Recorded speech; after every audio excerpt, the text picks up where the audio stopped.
I mean, there's so many vantage points here. Let's do this though. Let's look at this kind of, the practical application, because we've been Mm-hmm. watching sort of this in situ in Twitter, and then of course expanded well beyond this, the cancellation of Joe Rogan step by step, Yeah. and and frankly the reactions to this.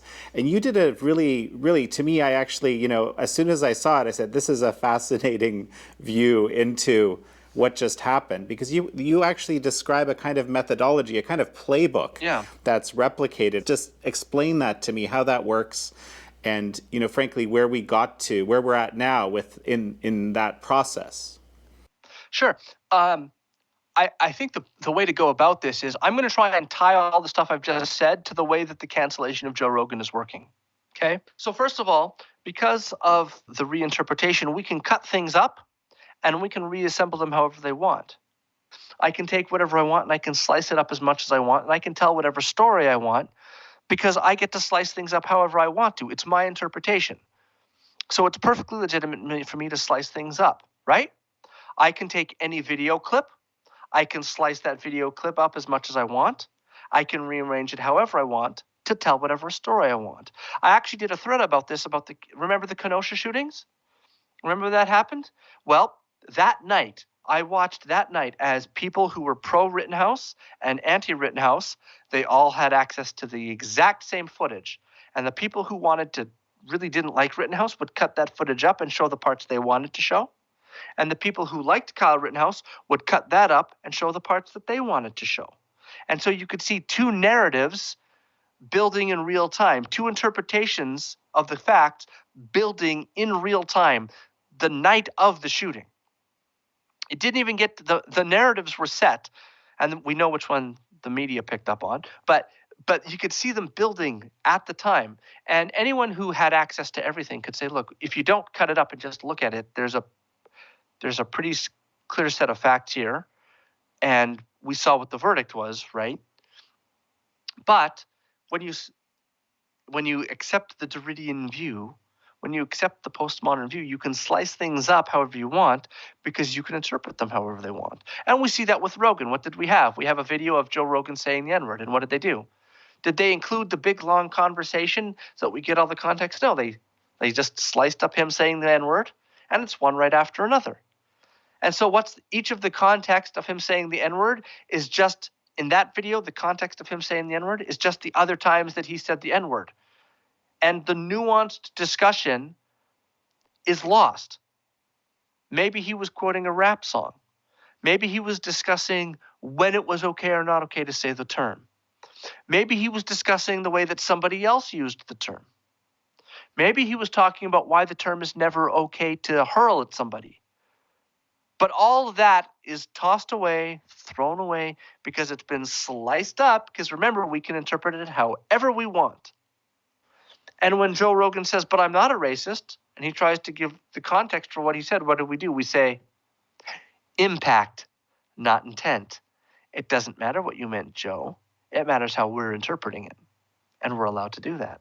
So what do? We post it up online. Click, Patriot takes that video and puts it up online. Now, who's Patriot Takes? Well, Patriot Takes is a group that was originally called Parlor Takes, and they find embarrassing or cringeworthy things that conservatives have said, and they post them up to laugh at them. They have about 400,000 followers. But that's not why that clip went viral. There's a super PAC, a Democrat super PAC called Midas Touch.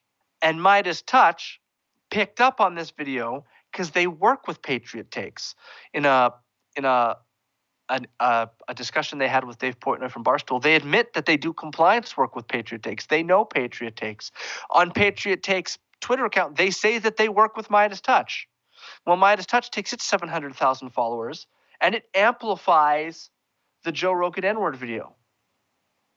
Well, each of the three guys who work with Midas Touch, who is, again, a Democrat super PAC, which raised $4.5 million during the 2020 election cycle, those three brothers all have more than 100,000 followers. And so what do? They amplify the video. So it goes through the 400,000 followers or so from Patriot Takes to the 700,000 followers of Midas Touch to the 100,000 followers of each of those of the owners of Midas Touch, and all of a sudden what happens? Well, that's well over 1 million people who've now seen the video.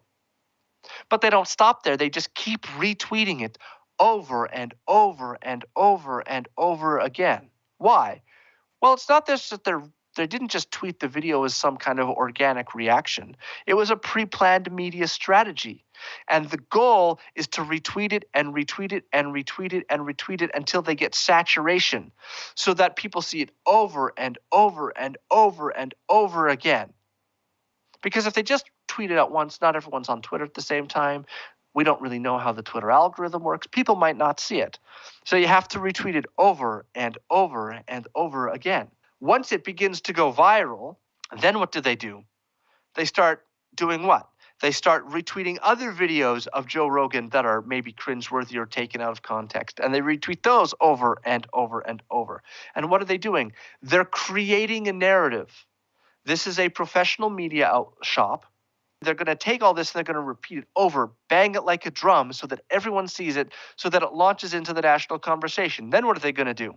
Well, Patriot Takes released a statement that bragging about how much they had done. Yes, we've launched this into the national conversation. We've made everyone aware of this video. And now, if Spotify doesn't get rid of Joe Rogan, they're a racist. You're racist, Spotify, unless you get rid of Joe Rogan. And why are they doing that? Because I want Joe Rogan off of Spotify. And what they're doing is, this isn't an organic thing. Like if you think about an analogy of a forest fire, sometimes lightning strikes a tree and causes a forest fire. And sometimes a guy grabs a bunch of twigs together, lights them on fire, fans the flames, and then throws gasoline on it.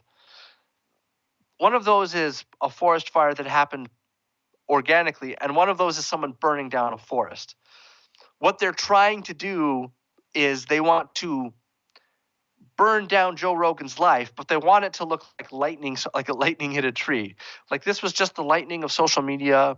A video just goes viral. No. This is the guys from Midas Touch grabbing the twigs together, lighting it, fanning the flames, pouring as much gasoline on it as they want and saying, well, this is just the free market. People are just choosing to boycott. As if they didn't light the match and pour the gasoline all over everything, right?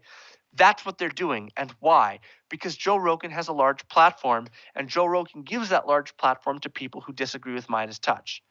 Jordan Peterson gets to go on Joe Rogan, and Dave Rubin gets to go on Joe Rogan, and Ben Shapiro gets to go on Joe Rogan, and Sam Harris and Brett Weinstein and Eric Weinstein get to go on Joe Rogan and spread their views. And these guys don't want that. So they want to take away Joe Rogan's platform. And what are they going to do?